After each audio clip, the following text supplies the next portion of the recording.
പ്രമാണം. സർവശക്തനായ പിതാവും ആകാശത്തിന്റെയും ഭൂമിയുടെയും സൃഷ്ടാവുമായ ദൈവത്തിൽ ഞാൻ വിശ്വസിക്കുന്നു. അവിടുത്തെ ഏകപുത്രനും ഞങ്ങളുടെ കർത്താവുമായ ഈശോ മിശിഹായിലും ഞാൻ വിശ്വസിക്കുന്നു.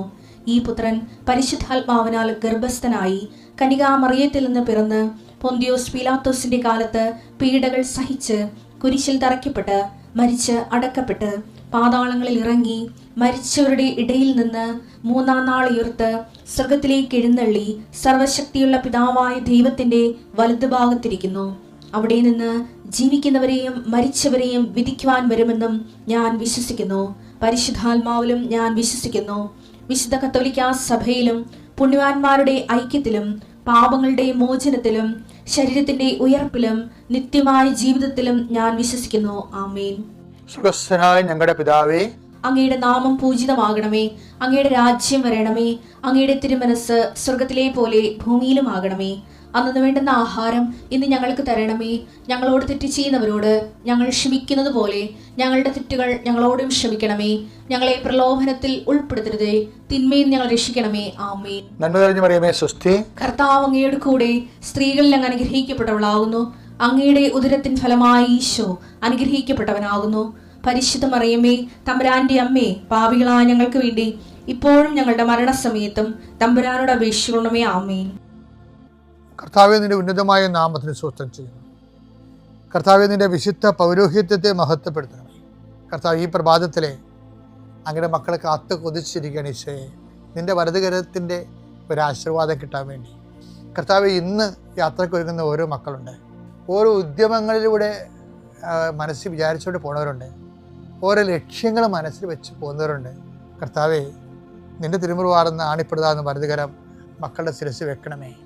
അവർ പോകുന്നിടത്തേക്കല്ല, നീ പോകുന്നിടത്തേക്കെല്ലാം ഞാൻ നിൻ്റെ കൂടെ വരുമെന്ന് കർത്താവ് അങ്ങ് പറഞ്ഞിട്ടുണ്ടല്ലോ ഈശോയെ. അങ്ങയുടെ സഞ്ചാര സാന്നിധ്യം അങ്ങയുടെ മക്കളുടെ കൂടെ ഉണ്ടായിരിക്കണമെന്ന് പ്രാർത്ഥിക്കുന്നു.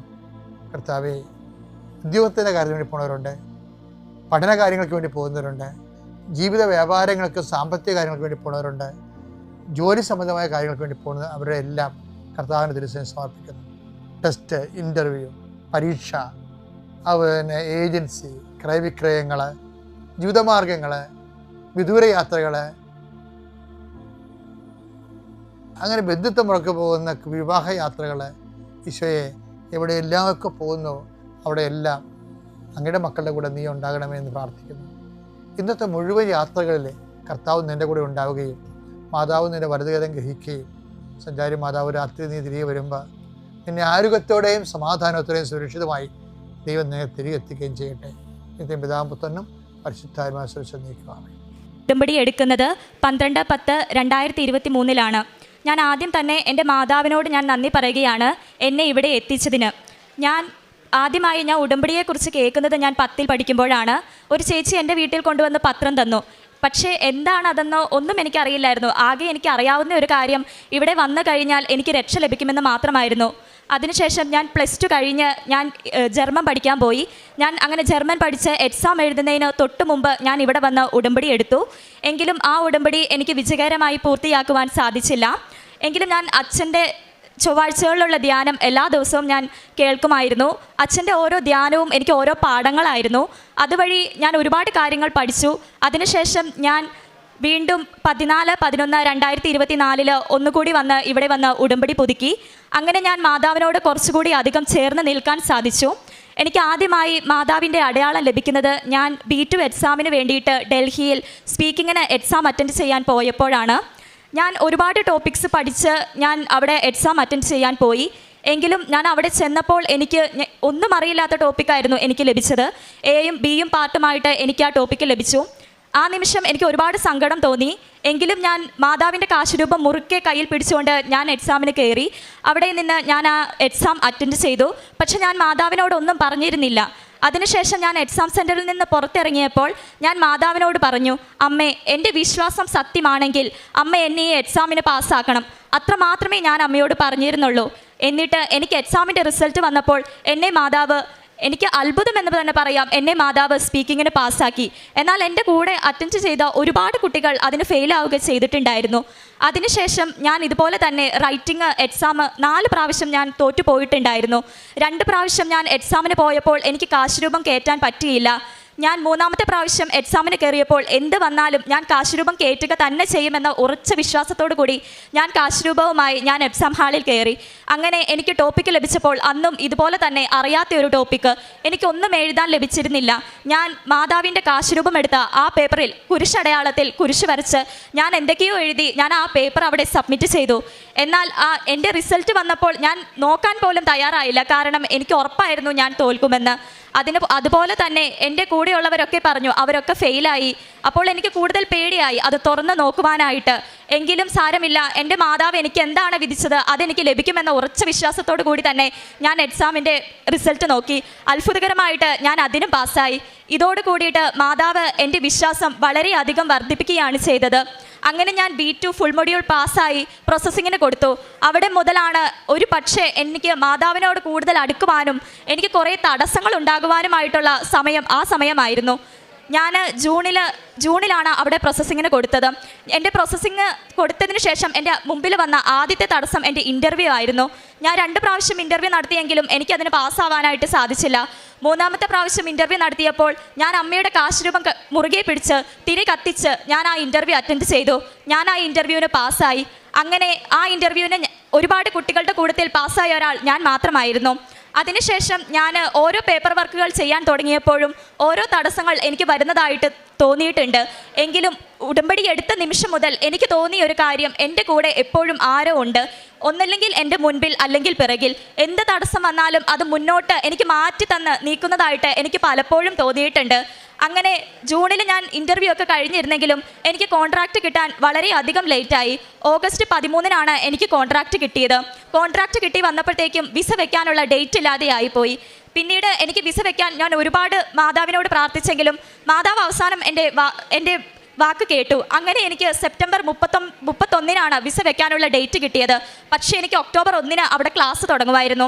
ഈ സെപ്റ്റംബർ 31-ന് വിസ വെക്കുന്ന സാഹചര്യത്താൽ ഏജൻസിയിൽ നിന്ന് പറഞ്ഞു, നീ 1 ലക്ഷം രൂപ തരണം. അത് തന്നു കഴിഞ്ഞാൽ നിനക്ക് ഞാനൊരു പേപ്പർ തരാം. ആ പേപ്പർ വെച്ച് കഴിഞ്ഞാൽ ഉടനടി നിനക്ക് വിസ ലഭിക്കുമെന്ന് പറഞ്ഞു.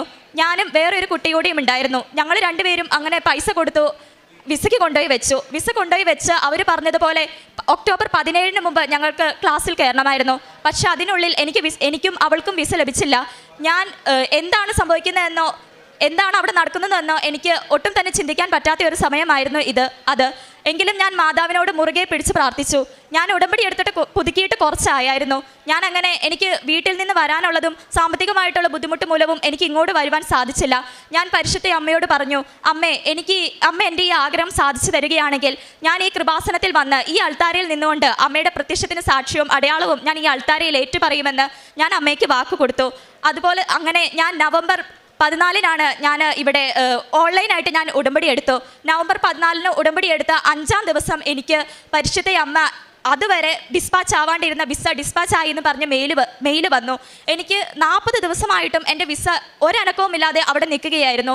ഒരു മെയിലോ ഒന്നുമില്ലായിരുന്നു. ഞാൻ ഏജൻസീനെ കോൺടാക്ട് ചെയ്തു, എംബസീനെ കോൺടാക്ട് ചെയ്തു. ആരും ഒന്നും തന്നെ പറയുന്നില്ലായിരുന്നു. അങ്ങനെ ഞാൻ ഓൺലൈനായി ഉടമ്പടി എടുത്തതിൻ്റെ 5-ാം ദിവസം എനിക്ക് മാതാവ് എൻ്റെ വിസ ഡിസ്പാച്ച് ആക്കി തന്നു. എങ്കിലും എൻ്റെ വിസയിൽ ഞാൻ ഫോം ഫില്ല് ചെയ്ത് വെച്ചതിൽ ഒരുപാട് കറക്ഷൻസ് ഉണ്ടായിരുന്നു. ഒരു പക്ഷേ ഞാൻ വിസ റിജക്ഷൻ ആവുമെന്ന് തന്നെ വിചാരിച്ചുകൊണ്ടാണ് ഞാൻ വിസ കിട്ടുമോ ഇല്ലയോ എന്ന് നോക്കിയിരുന്നത്. പക്ഷേ എനിക്ക് വിസ കിട്ടിയപ്പോൾ മാതാവ് അത് വീണ്ടും എന്നെ അത്ഭുതപ്പെടുത്തിക്കൊണ്ട് എനിക്ക് റിജക്ഷൻ ഒന്നും കൂടാതെ എനിക്കത് തന്നു. എങ്കിലും എനിക്ക് ഒക്ടോബറിലേക്ക് പോകുവാനായിട്ട് സാധിച്ചില്ല. എൻ്റെ ഇൻടേക്ക് വീണ്ടും അവർ ഏപ്രിലേക്ക് നീട്ടിവെച്ചു. അവർ പറഞ്ഞു എനിക്ക് കോൺട്രാക്റ്റ് തരാമെന്ന്. അങ്ങനെ കോൺട്രാക്റ്റ് എൻ്റെ കൂടെയുള്ള കുട്ടിക്ക് കൊടുത്തിട്ടും എനിക്ക് തരുന്നില്ലായിരുന്നു. അങ്ങനെ ഞാൻ ഉടമ്പടി എടുത്തിട്ടും ഞാൻ ഒരു പ്രേക്ഷിത പ്രവർത്തനത്തിനോ ഒന്നിനും ഞാൻ പോയിരുന്നില്ല. അങ്ങനെ ഞാൻ ആദ്യമായി രോഗികളെ കാണാനായിട്ട് പോയി. അവരെ പോയി കാണുകയും അവർക്ക് വേണ്ടി പ്രാർത്ഥിക്കുകയും സംസാരിക്കുകയും ചെയ്തു. ഞാൻ രോഗികളെ കാണാൻ പോയി 3-ാം ദിവസം എനിക്ക് ഏജൻസിയിൽ നിന്ന് ഞാൻ പോലും ഒന്നും പറയാതെ അവരെനിക്ക് കോൺട്രാക്റ്റ് അയച്ചു തരികയാണ് ചെയ്തത്. ജനുവരി ആയിട്ടേ നിനക്ക് കോൺട്രാക്റ്റ് തരികയുള്ളൂ എന്ന് പറഞ്ഞവർ ഡിസംബറിൽ തന്നെ എനിക്ക് ആ കോൺട്രാക്റ്റ് തരാനിടയായി. അവസാനമായിട്ട് മാതാവ് എനിക്ക് ഒരു പരീക്ഷണം കൂടി തന്നു. ആ പരീക്ഷണത്തിലാണ് ഒരു പക്ഷേ ഞാൻ ഇന്ന് ഇവിടെ ഈ സാക്ഷ്യം പറയാനായിട്ട് നിൽക്കുന്നത് പോലും. കാരണം ഞാൻ ഇത്രയും നാൾ ഉടമ്പടി എടുത്തിട്ടുണ്ടായിരുന്നെങ്കിലും ഇവിടെ വന്ന് സാക്ഷ്യം പറയണമെന്നോ ഒന്നും ഞാൻ ചിന്തിച്ചിട്ടുണ്ടായിരുന്നില്ല. അങ്ങനെ ഞാൻ എല്ലാം കഴിഞ്ഞുവെന്ന് സമാധാനിച്ചിരിക്കുന്ന സമയത്ത് എനിക്ക് വിസയിൽ കറക്ഷനുണ്ട്, നീ അത് ചേഞ്ച് ചെയ്തില്ലെങ്കിൽ നിനക്ക് ഒരു കാരണവശാലും ജർമ്മനിയിലേക്ക് വരാൻ പറ്റുകയില്ല എന്ന് അവരെന്നോട് പറയുകയുണ്ടായി. എൻ്റെ സാഹചര്യം അന്ന് വളരെ മോശമായിരുന്നു. ഇനി ഒന്നുകൂടെ വിസയ്ക്ക് വെക്കുവാനോ അല്ലെങ്കിൽ ഇനി ഒന്നും കൂടെ വിസ നോക്കിയിരിക്കാനുള്ള സമയമോ സാമ്പത്തികമോ എനിക്കുണ്ടായിരുന്നില്ല. ഞാൻ പരിശുദ്ധ അമ്മയോട് ആദ്യമായി ഞാൻ കരഞ്ഞു പ്രാർത്ഥിച്ചു, അമ്മേ എനിക്ക് ഈ തടസ്സം മാറ്റിത്തരണം. ഞാൻ ഈ അൾത്താരയിൽ വന്ന് അമ്മയുടെ സത്യത്തിന് സാക്ഷിയാവാൻ ഞാൻ വരും, ഞാൻ തീർച്ചയായും വരും. ഞാൻ ഇവിടെ അമ്മയുടെ അടയാളം ഞാൻ ഏറ്റുപറയുക തന്നെ ചെയ്യും. എൻ്റെ ഈ ആഗ്രഹം അമ്മ സാധിച്ചു തരണമെന്ന് ഞാൻ മാതാവിനോട് പറഞ്ഞു. ഞാൻ പറഞ്ഞ ഒരാഴ്ചയ്ക്കുള്ളിൽ തന്നെ പരിശുദ്ധ അമ്മ എൻ്റെ ആ തടസ്സം മാറ്റി തന്നു. എന്നോട് ഏജൻസിയിൽ നിന്ന് വിളിച്ചിട്ട് പറഞ്ഞു, നീ ഇവിടെ നിന്നൊന്നും ചെയ്യണ്ട, നമുക്ക് ജർമ്മനിയിൽ തന്നെ എല്ലാം ശരിയാക്കാമെന്ന്. അവർക്ക് തന്നെ അതൊരു അത്ഭുതമാണെന്ന് അവരെന്നോട് പല ആവർത്തി പറയുകയുണ്ടായി. ഇങ്ങനെ പരിശുദ്ധ അമ്മയോടുള്ള എൻ്റെ വിശ്വാസം അധികം വർദ്ധിച്ചത് ഈ ഒരു എൻ്റെ വിസയിലുള്ള കറക്ഷൻ കാരണം തന്നെയാണ്. ഒരു പക്ഷേ മാതാവ് തന്നെയായിരിക്കും എൻ്റെ ഒക്ടോബർ ഇൻടേക്ക് ഏപ്രിൽ ഇൻടേക്കിലേക്ക് മാറ്റിയതെന്ന് ഞാൻ പൂർണ്ണമായും വിശ്വസിക്കുന്നുണ്ട്. കാരണം ഞാൻ മാതാവുമായിട്ട് കൂടുതൽ അടുത്തതും ഇവിടെ സാക്ഷ്യം പറയാൻ വരണം എന്നുമുണ്ടായിരുന്നെങ്കിൽ ഞാൻ ഏപ്രിൽ ഇൻടേക്കിൽ തന്നെ വരണമായിരുന്നു. എന്നെ മാതാവിലേക്ക് കൂടുതൽ അടുപ്പിച്ചതും അമ്മയിലേക്ക് കൂടുതൽ വിശ്വാസത്തിൽ ഉയർത്തിയതും എന്നെ കൃപാസനമാണ്. അതുപോലെ തന്നെ ഞാൻ എനിക്ക് വേണ്ടി മാത്രമാണ് ഇത്രയും നാൾ പ്രാർത്ഥിച്ചിരുന്നതും. എന്നാൽ കൃപാസനം എന്നെ മറ്റുള്ളവർക്ക് വേണ്ടി പ്രാർത്ഥിക്കുവാനും നമ്മുടെ നിയോഗങ്ങൾക്ക് വേണ്ടിയല്ല നമ്മൾ പ്രാർത്ഥിക്കേണ്ടത് എന്നും പഠിപ്പിച്ചു. എന്നെ ഈ നിലയിൽ എത്തിക്കുകയും അതുപോലെ തന്നെ എനിക്ക് ജർമ്മനിയിൽ പോകാൻ എല്ലാ അവസരം നൽകിയ എൻ്റെ മാതാവിനും ഈശോയ്ക്കും ഞാൻ ഒരുപോലെ നന്ദി പറയുന്നു. വിശുദ്ധ മത്തായിയുടെ സുവിശേഷം 25-ാം അധ്യായം 20-21 തിരുവചനങ്ങൾ. 5 താലന്ത് കിട്ടിയവനെ 5 കൂടി സമർപ്പിച്ച്, യജമാനനെ, നീ എനിക്ക് 5 താലന്താണല്ലോ നൽകിയത്, ഇതാ ഞാൻ 5 കൂടി സമ്പാദിച്ചിരിക്കുന്നു എന്ന് പറഞ്ഞു. യജമാനൻ പറഞ്ഞു, കൊള്ളാം, നല്ലവനും വിശ്വസ്തനുമായ ഭൃത്യ, അല്പകാര്യങ്ങളിൽ വിശ്വസ്തനായിരുന്നതിനാൽ അനേക കാര്യങ്ങൾ നിന്നെ ഞാൻ ഭരമേൽപ്പിക്കും. നിന്റെ യജമാനൻ്റെ സന്തോഷത്തിലേക്ക് നീ പ്രവേശിക്കുക. നമ്മുടെ യജമാനനായ ഈശോയുടെ സന്തോഷത്തിലേക്ക് പ്രവേശിക്കുന്നതാണ് നമ്മുടെ ഉടമ്പടി ജീവിതം. ഭൗതികമായ നേട്ടങ്ങളെക്കാൾ പരിശുദ്ധ അമ്മ നമുക്ക് വേണ്ടി മാധ്യസ്ഥം ഉപേക്ഷിച്ചുകൊണ്ട് ഈശോ നമുക്ക് നൽകുന്ന വലിയ ജീവിതാനുഭവങ്ങളും നമുക്ക് വേണ്ടി ചെയ്യുന്ന വലിയ അത്ഭുതങ്ങളുടെയും ഒരു നിരയാണ് നാം സാക്ഷ്യങ്ങളിലൂടെ, പ്രത്യക്ഷീകരണ സാക്ഷ്യങ്ങളിലൂടെ അൾത്താരയിൽ കേട്ടുകൊണ്ടിരിക്കുന്നത്. അന്നയ്ക്ക് പറയാനുള്ളതും അതുതന്നെയാണ്. പരിശുദ്ധ അമ്മയുടെ മധ്യസ്ഥതയിലൂടെ ഈ മകൾ പ്രാർത്ഥിച്ചിരുന്നത് ഒരു ജർമ്മൻ വിസയ്ക്ക് വേണ്ടിയായിരുന്നു. പല പ്രാവശ്യം തോറ്റുപോയി. ജർമ്മൻ എക്സാം ഇന്ന് ഈ മകൾ പാസ്സായി നിൽക്കുന്നത് കൃത്യമായും നോട്ട് ബൈ മെറിറ്റ്, എനിക്ക് യാതൊരു യോഗ്യതകളുമില്ല, ഞാനൊരു ബിഗ് സീറോ ആയി എന്ന് തിരിച്ചറിഞ്ഞ ആ നിമിഷത്തിലാണ് ഈശോ കൃപ നിറച്ച് ഈ മകൾക്ക് വലിയ ഒരു അനുഗ്രഹം നൽകിയിരിക്കുന്നത്. ഈശോ നൽകിയിട്ടുള്ളൊരു കൃപയാണ് ഇപ്പോൾ ഈ ഉടമ്പടിയിൽ ജീവിക്കാൻ ഈ മകളെ സഹായിക്കുന്നത്. അന്നയ്ക്കുള്ളത് ആകെ ഉടമ്പടിയുടെ ഒരു ഉറപ്പ് മാത്രമാണ്. കാരണം പരിശുദ്ധ അമ്മയോട് പ്രാർത്ഥിച്ചിരുന്ന ഓരോ നിമിഷങ്ങളിലും അടയാളങ്ങളിലൂടെയും അതുപോലെ തന്നെ കമ്മ്യൂണിക്കേഷനിലൂടെയും ഈ മകൾക്ക് കൃത്യമായി പരിശുദ്ധ അമ്മയുടെ വലിയ മധ്യസ്ഥം ഈ മകൾക്ക് ലഭിക്കുന്നുണ്ടായിരുന്നു. ഈ മകൾക്ക് ലഭിച്ച ഇൻസൾട്ട്, ഈ മകളെക്കുറിച്ച് ഒരുപാട് പേർ കളിയാക്കുകയും, നീ തോറ്റുപോയി, അല്ലെങ്കിൽ നീ ജർമ്മനി കാണുകയില്ല, അല്ലെങ്കിൽ നിനക്ക് അങ്ങോട്ട് പോകാൻ സാധിക്കുകയില്ല, നിനക്ക് വിസയിൽ കറക്ഷൻ വന്നിരിക്കുന്നു എന്നെല്ലാം പറഞ്ഞ ആ ഒരു ഇൻവെസ്റ്റ്മെൻറ്റിലാണ് ഇന്ന് അതെല്ലാം ഈശോയുടെ സ്നേഹത്തോട് ചേർത്ത് വെച്ചുകൊണ്ടാണ് ഈ മകൾക്ക് വലിയൊരു അനുഗ്രഹം ഇപ്പോൾ ലഭിച്ചിരിക്കുന്നത്. ഉടമ്പടിയുടെ ആധാരമെന്ന് പറയുന്നത് തന്നെ ദൈവത്തിൻ്റെ വലിയ വാഗ്ദാനമാണ്. ഉടമ്പടി വാഗ്ദാനം ഭൗതികതയിൽ മാറ്റം വരുത്താത്തവർക്ക് വാഗ്ദാനം പ്രാപിക്കുക സാധ്യമല്ല. നമുക്ക് ബഹുമാനപ്പെട്ട ജോസഫ് അച്ഛൻ പറയുന്ന പോലെ ഇൻസെൻറ്റീവായി നമുക്ക് എന്തെങ്കിലുമെല്ലാം അനുഗ്രഹങ്ങൾ ആദ്യത്തെ ഉടമ്പടി എടുക്കുമ്പോൾ നമുക്ക് കിട്ടിയിരിക്കും. പക്ഷേ നമുക്കതിൽ ഉടമ്പടി എപ്പോഴും പുതുക്കിക്കൊണ്ട് നമ്മുടെ ആ സ്നേഹം എപ്പോഴും ശാശ്വതമാണ് എന്ന് നാം ഏറ്റുപറയുമ്പോൾ മാത്രമേ, മനുഷ്യരുടെ മുൻപിൽ ഏറ്റുപറയുമ്പോൾ മാത്രമേ സ്വർഗസ്ഥനായ പിതാവിൻ്റെ മുമ്പിൽ ഈശോ നമ്മെക്കുറിച്ച് ഏറ്റുപറയുകയുള്ളൂ. ഉടമ്പടി കർത്താവിനെ കൂട്ടിച്ചേർത്ത് ചെയ്യുന്ന ഒരു ജീവിത രീതിയാണ് ഇന്ന് അന്നയ്ക്ക് ലഭിച്ചിരിക്കുന്നത്. ഈശോയോടും പരിശുദ്ധ അമ്മയോടുമുള്ള സെപ്പറേറ്റ് ചെയ്യാനാവാത്ത വിശുദ്ധ പൗലോസ്ലീഹ പറയുന്ന പോലെ ആർക്കും എന്നെ ക്രിസ്തുവിൻ്റെ സ്നേഹത്തിൽ നിന്ന് സെപ്പറേറ്റ് ചെയ്യാൻ സാധിക്കുകയില്ല, മാറ്റാൻ സാധിക്കുകയില്ല എന്നുള്ള വലിയ ഉറപ്പോടുകൂടിയാണ് ഇന്ന് അന്ന ജർമ്മനിയിലേക്ക് പോകുന്നത്. അന്നയെപ്പോലെ വിസ തടസ്സം നേരിട്ടുകൊണ്ടിരിക്കുന്ന, പഠിക്കാൻ ബുദ്ധിമുട്ടുള്ള ഒരുപാട് മക്കൾ ഇന്ന് ഉടമ്പടിയെടുത്ത് പ്രാർത്ഥിക്കുന്നുണ്ട്. അവരുടെ എല്ലാവരുടെയും നിയോഗങ്ങളെ ഈ സാക്ഷ്യത്തോടെ നമുക്ക് ചേർത്ത് വയ്ക്കാം. ഈശോയ്ക്കും പരിശുദ്ധ അമ്മയ്ക്കും അന്നയ്ക്ക് ലഭിച്ച എല്ലാ അനുഗ്രഹങ്ങൾക്കും നന്ദി പറഞ്ഞുകൊണ്ട് നല്ല ഒരു കയ്യടിയോടെ ഈശോയ്ക്കും പരിശുദ്ധ അമ്മയ്ക്ക് സാക്ഷ്യം നമുക്ക്